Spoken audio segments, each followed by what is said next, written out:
जय हिंद दोस्तों।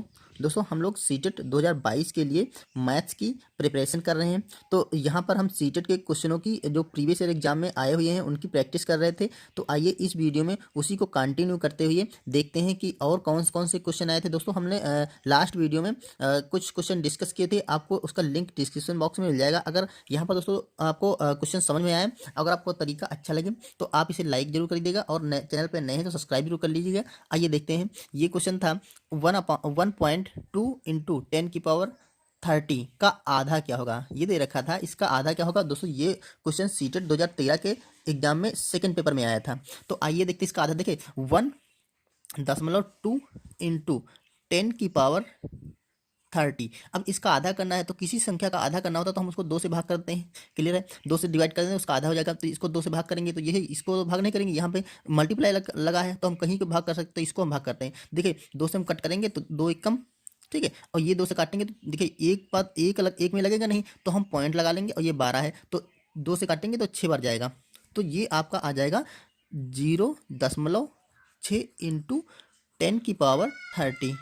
क्लियर, ये आ गया। अब देखिए हम जब कभी इस फॉर्मेट में किसी भी संख्या को लिखते हैं, ठीक है, किसी भी संख्या को इस फॉर्मेट में लिखते हैं तो हमें एक अंक से मतलब पॉइंट जो होता है वो एक अंक के बाद लगाना होता है, ठीक है। मतलब पॉइंट के पहले हमें एक पूरा अंक चाहिए। तो यहाँ पर देखिए पॉइंट के बाद तो अंक है, पॉइंट के पहले कोई अंक नहीं, जीरो का कोई मतलब नहीं, ठीक है। तो हमें इस पॉइंट को यहाँ खिसका के ले जाना पड़ेगा, यहाँ पे, ठीक है। 6 दशमलव और यहाँ पर कुछ नहीं होगा तो कुछ जीरो तो लगा ही देंगे, इंटू 10 की पावर। अब यहाँ पर देखिए 30 था, ठीक है। तो हमने पॉइंट को दाहिने साइड में खिसकाया है ना, तो यहाँ पर हम यहाँ पे दोस्तों देखिए यहाँ पर हमने पॉइंट को हमने दाहिने साइड में खिसकाया है तो यहाँ पर हमें एक घटाना पड़ेगा, तो यहाँ पर हम -1 कर देंगे। अब देखिए क्या हो गया, 6.0 इंटू 10 की पावर यहाँ पर 29। यही इस क्वेश्चन का आंसर हो जाएगा। तो आइए देखते हैं ऑप्शन नो। देखिए यहाँ पर 6.0 इंटू 10 की पावर 29, ठीक है, ये आंसर हो जाएगा। यहाँ पर देखिए क्वेश्चन दे रखा है 2153 की पावर 167 है का इकाई का अंक होगा। दोस्तों इसका इकाई का अंक पूछ रहा है, ये क्वेश्चन टेट 2017 के एग्जाम में आया था। तो आइए इसका इकाई का अंक देखते हैं। अब दोस्तों इकाई का अंक पता करने के लिए हम क्या करते हैं, देखिए इसकी पावर है 167, तो हम 2, 1, 5 और 3 इसकी पावर लिखते हैं 167। अब दोस्तों कि आपको इकाई का अंक जो भी दे रखी हुई संख्या उसके लास्ट का अंक हमें निकालना, मतलब इसको सॉल्यूशन करने के बाद हमें उस सॉल्यूशन का इकाई का अंक क्या होगा उसे पता करने का तरीका क्या है। अगर यहाँ पे लास्ट का हमें अंक देखना है, लास्ट का अंक देखने के लिए हम देखेंगे कि अगर 0, 6, 1 और 5 इनमें से कोई अंक यहाँ पे आ रहा है अंतिम अंक, तो उस संख्या का इकाई का अंक वही हो जाएगा। अगर 0 आ रहा है तो 0 हो जाएगा, 6 आ रहा है तो 6 हो जाएगा, 1 आ रहा है तो 1 हो जाएगा, 5 आ रहा है तो 5 हो जाएगा। तो ये आपको ध्यान रखना है। और दूसरा हम क्या करते हैं, इस पावर को हम 4 से भाग करते हैं। तो इसको 4 से भाग कर लीजिए, तो 4 से भाग करेंगे 1, 6, 7, ठीक है। अगर दोस्तों ये अंक आता तो हमें पावर को 4 से भाग करने की जरूरत नहीं थी, तो हम यही अंक आंसर लगा देते। लेकिन यहाँ पर 3 है, इन अंकों से डिफरेंट, क्योंकि ये अंक होते हैं तो इस पर चाहे कितना भी पावर लगा दो, किससे गुणा कर लो, ये संख्याएं बदलती नहीं है, ठीक है। तो आइए इसको 4 से भाग करते हैं।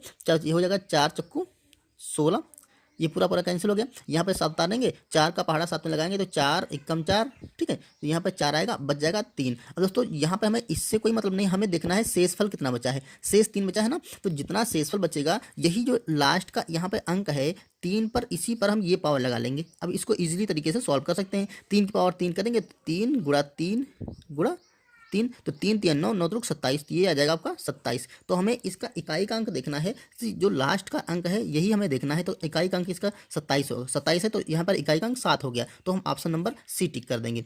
यहाँ पर दे रखा है 6 की पावर 10 गुणे 218 की पावर 112 गुणे 353 की पावर 41 में इकाई का अंक क्या होगा। अब देखो यहाँ पर इस सॉल्यूशन में इन तीनों का मल्टीपल दे रखा है, मतलब इनका गुणा। तो पहले तो इनकी घातों को हम सॉल्व करेंगे, फिर इनका घातों का जो सॉल्व करने के बाद जो संख्या आएंगी उनका हम गुणा करेंगे और उसमें इकाई का अंक क्या आएगा वो हमें निकालना है। तो अगर इसकी घात को सॉल्व करने बैठेंगे तो हम सॉल्व ही नहीं कर पाएंगे, इतना लेंथी हो जाएगा। तो हम क्या करना है, हमें ट्रिक से लगाना है। तो यहाँ पर देखिए 6 की पावर 10 है, तो हमने बताया ऊपर कि अगर 0, 1, 6 और 5 ये अंक आते हैं लास्ट में तो इनका इकाई का अंक चेंज नहीं होगा, तो इसका तो इकाई का अंक आपका 6 ही हो जाएगा। क्लियर, गुणे।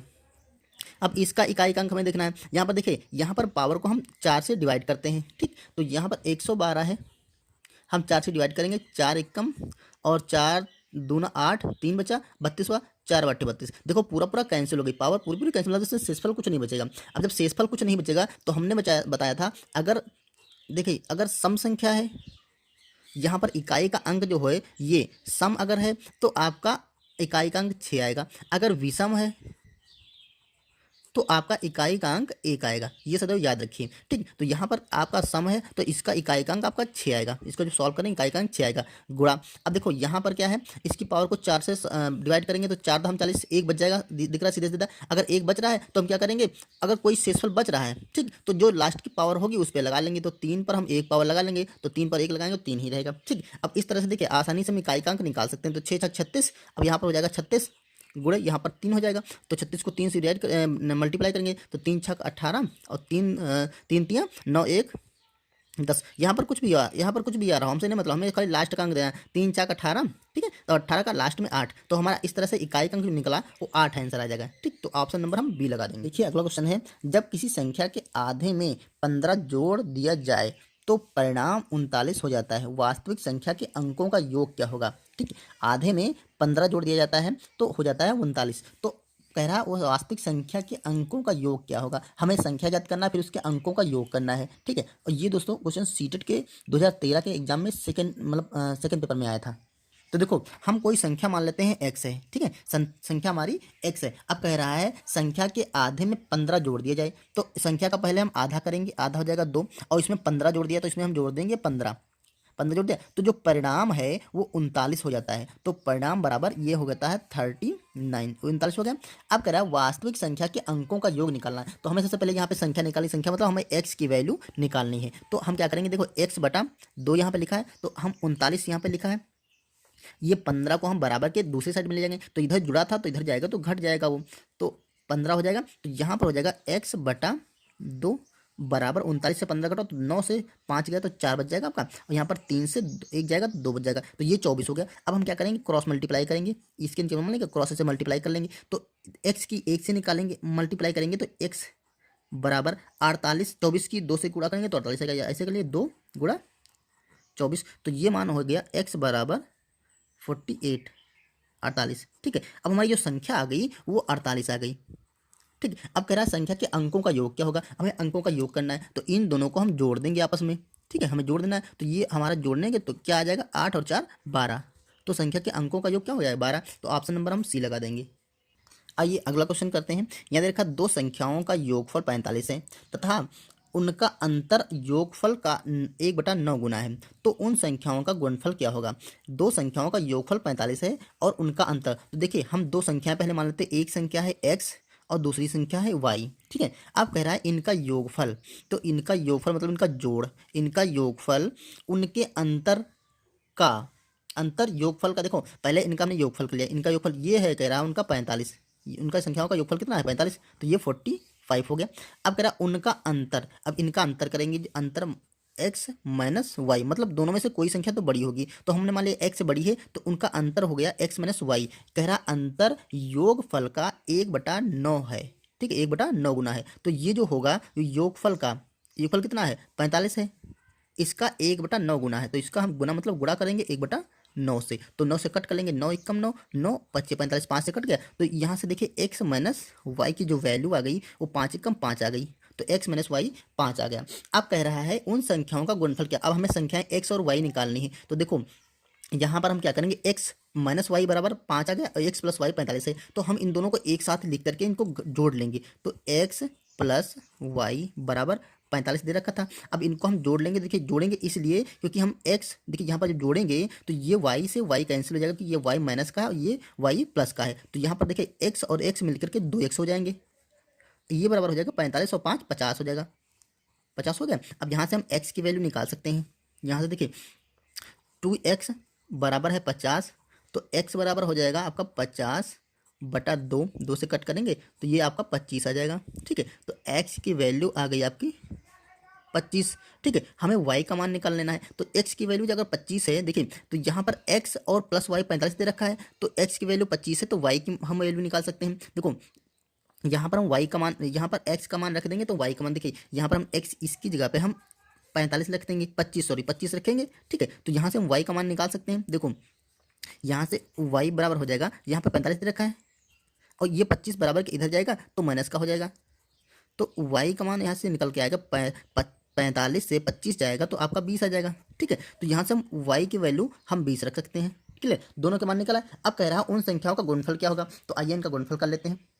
तो देखिए यहाँ पर हम x गुणा y कर लेते हैं, तो यहाँ पर हो जाएगा आपका 25 गुणा यहाँ पर 25 और यहाँ पर 20, ठीक है। इनको गुणा कर लेंगे तो 25 दूना 50, ये 500 गए। तो उन संख्या का गुणनफल क्या हो जाएगा 500। तो इस तरह से ऑप्शन देखिए 500 ऑप्शन में कौन सा था, ये 500 ऑप्शन में सी था, तो हम ऑप्शन नंबर सी लगा देंगे, ओके।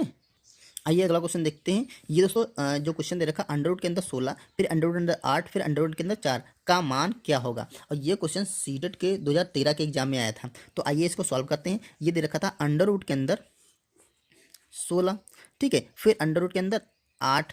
तो हमें इसे सॉल्व लास्ट से करना है। अगर यहाँ से शुरू करेंगे तो नहीं निकलेगा, ये लास्ट से शुरू करेंगे। देखो अंडर रूट के अंदर 4, अंडर रूट 4 अगर दे रखा है तो इसका वर्गमूल 2 होता है, तो यहाँ पर हम लिख देंगे, इसके बाद में 4 लिखा था ना, तो यहाँ पर हो जाएगा 2। अब देखिए अब क्या हो गया, यहाँ पर 16 और ये अंडर रूट के अंदर हो जाएगा आपका 16, 8 दूना 16। अब देखो 16 जो होता है अंडर रूट, इसका जब वर्गमूल निकालेंगे तो आपका 4 निकल आएगा, तो ये हो जाएगा आपका अंडर रूट के अंदर 16 गुणा 4, ये बराबर हो जाएगा अंडर रूट के अंदर 64। अब 64 का वर्गमूल आप निकाल सकते हैं, क्या हो जाएगा 8 गुणा 8 मतलब 8 हो जाएगा। 8 का स्क्वायर बनेगा यहाँ पे ना, तो 8 का इसका वर्गमूल निकल आएगा, तो यहाँ पे निकल के आएगा 8। तो यही हमारा क्वेश्चन का आंसर हो जाएगा। तो 8 देखिए ऑप्शन नंबर हमारा बी सही हो रहा है। चलिए अगला क्वेश्चन देखते हैं। लिखा है -3 से छोटी पर -8 से बड़ी पूर्णांकों की संख्या होगी, ठीक है। इनके बीच में मतलब देखिए -3 से छोटी, ठीक है, और -8 से बड़ी, मतलब इन संख्याओं के बीच की हमें पूर्णांकों की संख्या कितनी होगी वो हमें निकालना है। दोस्तों ये क्वेश्चन सीटेट के एग्जाम 2013 के सेकंड पेपर में आया था, ठीक है। तो आइए देखते हैं। देखो यहाँ पर क्या है, जो दोनों अंक दे रखे हैं ये दोनों दोस्तों 0 से छोटे हैं, क्योंकि आपको थोड़ा बता दें, अगर संख्या रेखा आपने पढ़ी है तो यहाँ पर क्या होता है, यहाँ पर होता है 0, ठीक है, यहाँ पर 1, देखिए 1, यहाँ पर 2, 3, 4 और यहाँ पर 5, ऐसे करके ये बढ़ती जाती है, ठीक। इधर क्या होते हैं, सारे माइनस के अंक होते हैं, -1, -2, -3, -4 और -5।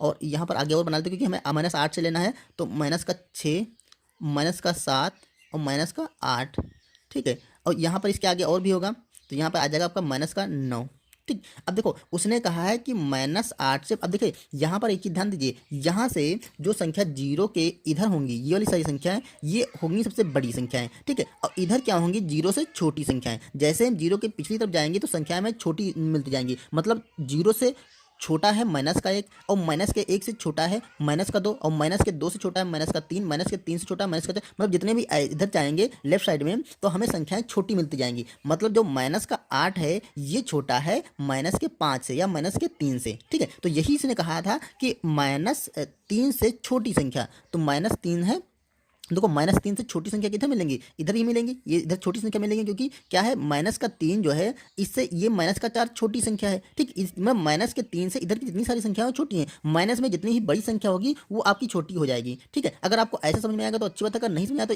एक ध्यान दीजिए। जैसे मान लो हमारे पास 10 रुपये उधार हैं किसी के और दूसरे के पास 12 रुपये उधार हैं किसी के पास, तो छोटा कौन है, छोटा है जिसके पास 12 रुपये उधार हैं, क्योंकि उसके पास 12 रुपये का ऋण है और हमारे पास 10 ही रुपये का ऋण है। तो यही सोच लीजिए इसमें ऋण लगा है, तो जो संख्याएं बड़ी हैं वो छोटी हैं, जो छोटी हैं वो बड़ी हैं, ठीक है। अब आइए देखते हैं। देखो -3 से कह रहा था छोटी संख्या, तो -3 से हम इधर जाएंगे छोटी संख्या, परंतु -8 से बड़ी संख्या, और -8 से जब हम इधर चलेंगे तो बड़ी संख्या मिलेंगी, ठीक है। तो -3 से छोटी और -8 से बड़ी, इसमें यही पूर्णांक आएंगे। तो गिन लीजिए, देखिए 1 ये आ जाएगा, 2, 3 और 4 ही पूर्णांक आएंगे ना। देखो -4, -5, -6, -7, यही 4 पूर्णांक आएंगे इनके बीच में, ठीक है। ये जो 4 पूर्णांक हैं ये -3 से छोटे हैं परंतु -8 से बड़े हैं। तो ऑप्शन नंबर देखिए हमारा, यहाँ से हम 4 लगा सकते हैं आसानी से, तो ये हमारा ऑप्शन नंबर निकला। दोस्तों इतना हम समझाने के बावजूद देखिए ये आपको समझ अगर आ गया होगा तो आप इस तरह का क्वेश्चन बिल्कुल ऐसे ही देख के लगा देंगे। -3 से -4, -5, -6, -7 हो गया आंसर। -7 लगा तो कितनी संख्या आएंगी, 4 आएंगी, 4 आंसर लगा देंगे।